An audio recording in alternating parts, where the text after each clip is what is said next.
2021-এ মিম এই রাজ্যে বিশেষ সুবিধে করতে পারেনি, তার কারণ বলা হয় তাদের কোনো লোকাল ফেস ছিল না। এবার কি আপনি সেই ফেস? আমি দেখছিলাম আপনি বলছিলেন, আজকেই বোধহয় বলছিলেন যে আপনার মিমকে দরকার নেই, মিমেরই আপনাকে দরকার। তো আপনাদের জোটটা কি মানে মোটামুটি ঠিক হয়ে গেছে? দেখুন, এই ব্যাপারে আমি আপনাকে এক্ষুনি কিছু বলবো না। একজন মিমের মুখপাত্র কোনো মিডিয়ায় রিয়াকশন দিয়েছে যে উনি নাকি আমাদের মতো ব্যক্তির সঙ্গে ওনার দল কোনো রকম সম্পর্ক রাখতে ইচ্ছুক নয়। আমার কাছে যা তথ্য আছে সেই ব্যক্তিরই কোনো গুরুত্ব আজকের দিনে আসাদুল্লাহ ওয়াইসি সাহেবের কাছে বা তার দলের নেতৃবর্গের কাছে ওনার কোনো গুরুত্ব নেই। অথচ উনি কারো কথায় আমাকে এই ধরনের কথা বলেছে। সময় কথা বলবে কে কার সঙ্গে থাকবে, আমার সঙ্গে কে থাকবে, আমি কার সঙ্গে থাকব।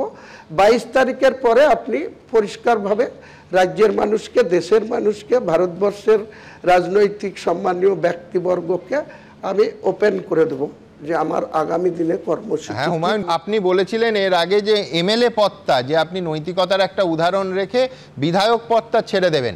আমি বলছি তারপরে আপনি জানালেন যে বিধায়ক পদ আপনি ছাড়ছেন না। এটা তো নিজের অবস্থানেই আপনি একটা বদল করলেন। আমি বিধায়ক পদ 17 তারিখেই ছেড়ে দেবো বলেছিলাম। 17 তারিখে বিধানসভায় একটা স্ট্যান্ডিং কমিটি, একটা না দুটো, আমি পাওয়ার কমিটিতে আছি, যেখানে মেটিয়াবুরুজের এমএলএ আব্দুল খালেক মোল্লা চেয়ারম্যান পাওয়ারে, আর আমি আছি পিএলডি চেয়ারম্যান। পিএলডিতে 20 জন মেম্বার, পাওয়ারে 15 জন মেম্বার নিয়ে পাওয়ার কমিটি, আর 20 জন মেম্বার নিয়ে আমার পিএলডি কমিটি। আর একটা বড় কমিটি আছে পাবলিক অ্যাকাউন্ট কমিটি, যেখানে ওই সুমন কাঞ্জিলাল চেয়ারম্যান আছে আলিপুরদুয়ারের। তো আমার ওই কমিটিতে 12 জন বিজেপির বিধায়ক আছে। আমি ওই দিনকে মিটিং করে তারপরেই দুপুরের পরে আমার বিধায়ক পদ আমি মাননীয় স্পিকার সাহেবের ঘরে গিয়ে রিজাইন করে দিতাম। কিন্তু আমাকে যারা ভোট দিয়ে নির্বাচিত করেছে তারা আমাকে প্রবল আপত্তি জানাচ্ছে যে আমরা ইউসুফ পাঠানকে আপনার কথায় ভোট দিয়েছি, তাকে খুঁজে পায় না, তার কাছে একটা সার্টিফিকেট পায় না, একটা কোনো স্কলারশিপে সই করতে গেলে পায় না, আধার কার্ডের কোনো সংশোধন নাম ঠিক করতে গেলে পায় না।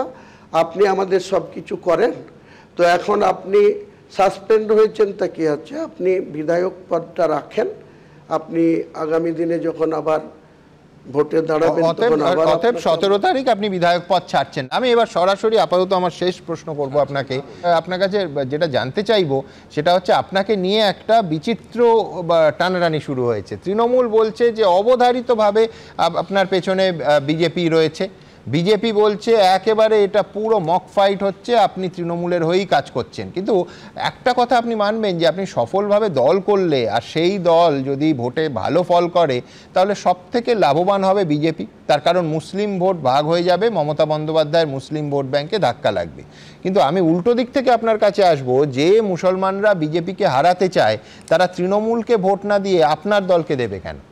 দেখুন, মুসলমানরা বিজেপিকে যেমন ক্ষমতায় আসতে দিতে চায় না, তেমনি আজকের দিনে মমতা ব্যানার্জিও বিজেপির থেকে কোনো অংশে তার যে চালচলন, তার যে কার্যকলাপ, তার যে রাজ্য সরকার ক্ষমতা পেয়ে যেভাবে জগন্নাথ মন্দির থেকে শুরু করে শিলিগুড়িতে মন্দির বানানো, বছর বছর মানে 10,000 দিয়ে শুরু করেছিল 2018 সালে, আজকে 2025 সালে এসে 1,10,000 করে দুর্গাপুজোর অনুদান, তারপরে কার্নিভাল করা, তারপরে যেভাবে তিনি হিন্দু তোষণ করে যাচ্ছেন। একদিকে শুভেন্দু অধিকারী হিন্দু, আবার মমতা ব্যানার্জি ঠিক এই শুভেন্দু অধিকারীদের কাউন্টার করতে গিয়ে শুধু হিন্দুত্ব চালাচ্ছে। তা আমার সোজা কথা এটা, কে কাকে ভোট দেবে, কে হারবে আর কে ক্ষমতায় চলে আসবে সেটা বাংলার মানুষ সিদ্ধান্ত নেবে ভোটের ইভিএম মেশিনে।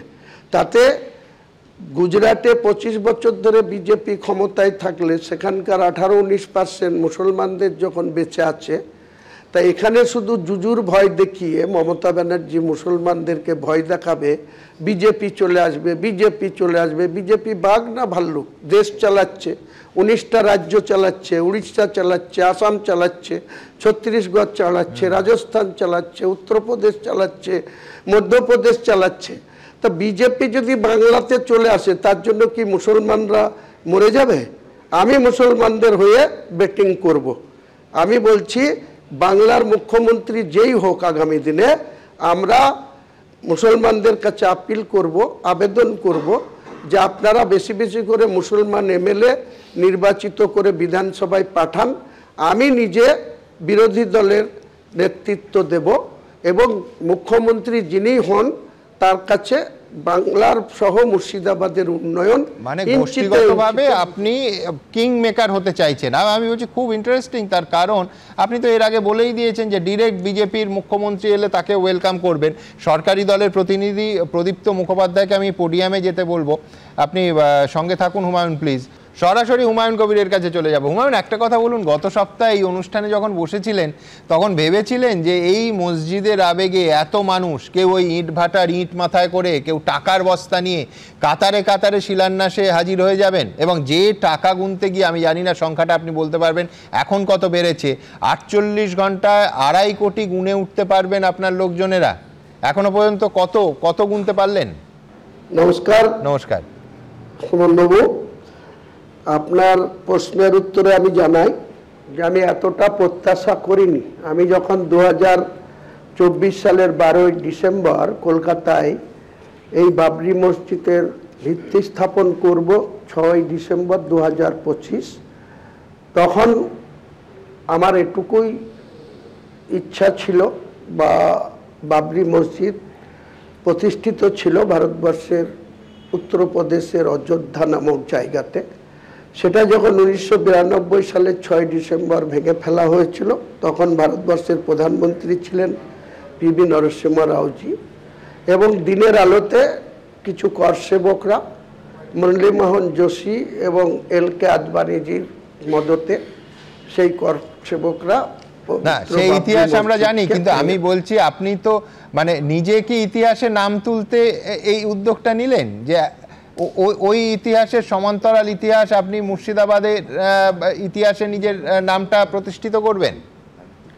আমি এইরকম কিছু ভাবিনি যে আমার নাম ইতিহাসে তুলতে হবে বা আমার নাম ইতিহাসে উঠে যাবে, বা এত পরিমাণ আর্থিক সাহায্য বা এত ইট পাথর বালি সিমেন্ট রড, এত তাড়াতাড়ি মানুষ এত আবেগপ্রবণ হয়ে আমার ডাকে সাড়া দিয়ে এইভাবে যে গোটা রাজ্য থেকে, এমনকি রাজ্যের বাইরে ঝাড়খণ্ড অন্যান্য জায়গা থেকেও এইভাবে আর্থিক সাহায্য আসবে, এমনকি আমার কাছে লাগাতার গত দুদিনে কাতার, সৌদি আরব, বাংলাদেশ এসব থেকেও ফোনে যোগাযোগ করা হয়েছে ব্যাংকের টাকা ঢোকানোর জন্য। কিন্তু ব্যাংকের ম্যানেজার বা চিফ ম্যানেজার এসবিআইয়ের সঙ্গে আজকে বিকেল 5টার সময় আমি কথা বলেছি, তাতে ওনারা বলছে কালকে একটা অ্যাপ্লিকেশন করতে হবে আমার ওই যে ট্রাস্ট, সেই ট্রাস্টের জেনারেল সেক্রেটারি হিসাবে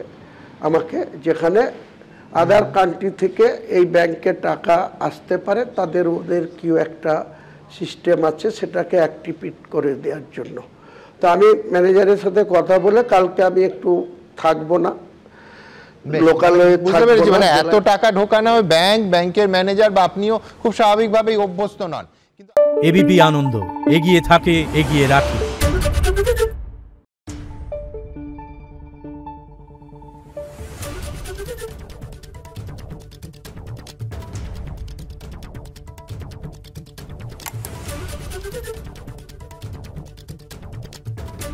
Thank you.